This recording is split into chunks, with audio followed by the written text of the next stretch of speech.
Welcome back to Talking Dragon Age, the show where I talk about Dragon Age. This episode is all about the Harvester. The Harvester is essentially a golem made out of flesh instead of stone.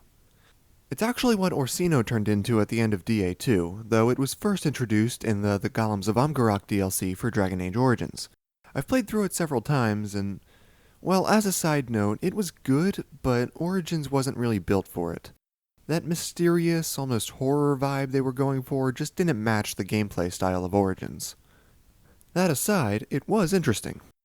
The basic plot is that an expedition set out to find the lost tag of Amgarrak.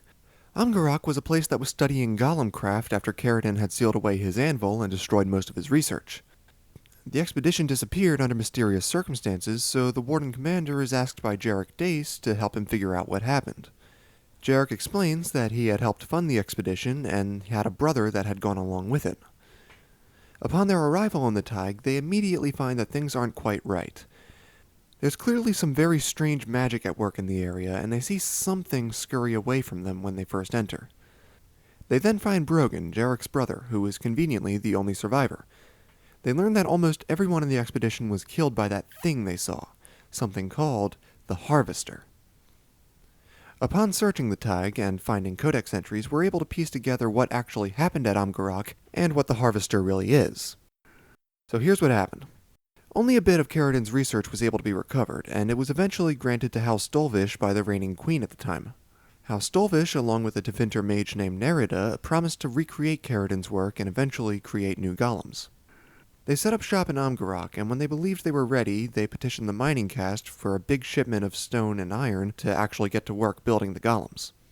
The mining caste refused, as they didn't believe Amgarrak could actually follow through on their promise, and it would end up just being a colossal waste of resources. So the dwarves of Amgarrak do the logical thing and start killing off careless and using their bodies to make the golems. Because, of course, right? I mean, what are you supposed to do? They're underground, it's not like you can just find a whole bunch of stone. Well, Nerida protested the idea, but the dwarves were raised to believe that the careless were worth less than dirt, and it was ultimately their decision. But I guess because they didn't have the anvil, they couldn't put a soul of a dwarf into the golem, so Nerida bound a spirit from the Fade into it instead. Well, the golem's head jumped off and ran away, and then began to kill everyone in the Tig. Having realized their mistake, the survivors made use of the Tig's Lium wells to steal the creature within. It survived there for centuries before the Warden-Commander showed up. Deciding that everything about the Tig was too dangerous to preserve, the group resolves to kill the Harvester and collapse the Tig. But then... Bum bum bum. So what I gather is that when they collapsed the Tig, they also destroyed the only thing keeping the Harvester contained, the Lium wells. And that's where it gets weird. Yeah, that's where it gets weird. I'm not even questioning the rest of this, but the Lium wells are apparently able to affect the Veil within a certain radius. Everything gets weird when we start talking about the Veil. Apparently, the wells served as a power source and assisted in the creation of the Harvester, but these switches throughout the Tig changed the whole environment, or at least for the people that press them. It seems to me like it's creating a sort of glitch in the Veil. Shifting through different levels, maybe? Or allowing certain parts of the Fade to creep through? I can't tell, but I guess that's besides the point.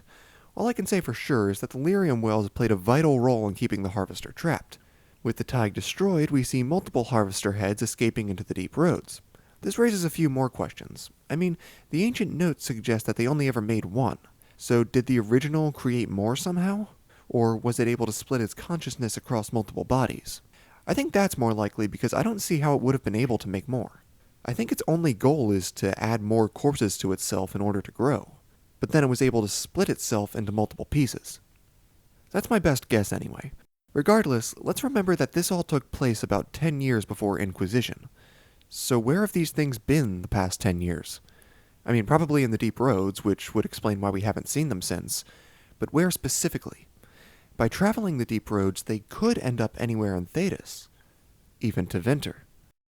So when will we see them again, and in what capacity? Will it be a huge world-shaking disaster? Or more like Jaws of Hakon, where it's almost like that, but then the protagonist stops them. I think I would prefer that second option, but I won't be too picky about it. So let's recap. The Harvester grows in power by adding more corpses to itself. It may have created more of its kind while trapped in Amgarrak, but I think it just split itself into multiple bodies, like a single AI controlling multiple robots. Not a lot of evidence either way, so I guess it's just a hunch. The Harvester will probably return at some point, and I am very excited to see how and when it does. So I guess that about wraps this up, but I want to mention the Lium wells. If these things are somehow able to exert power over the Veil, could they somehow be used against Solus? Just something to ponder. Before I sign off here, I want to direct you guys to two other channels I found recently, Gilderthalin and Flamewing80. They do Dragon Age theory and lore videos just like I do, so if you love Dragon Age, give them a shot and I think you'll be glad you did. So that's it for now, guys. Thank you so much for watching, and remember, Tala Nadas.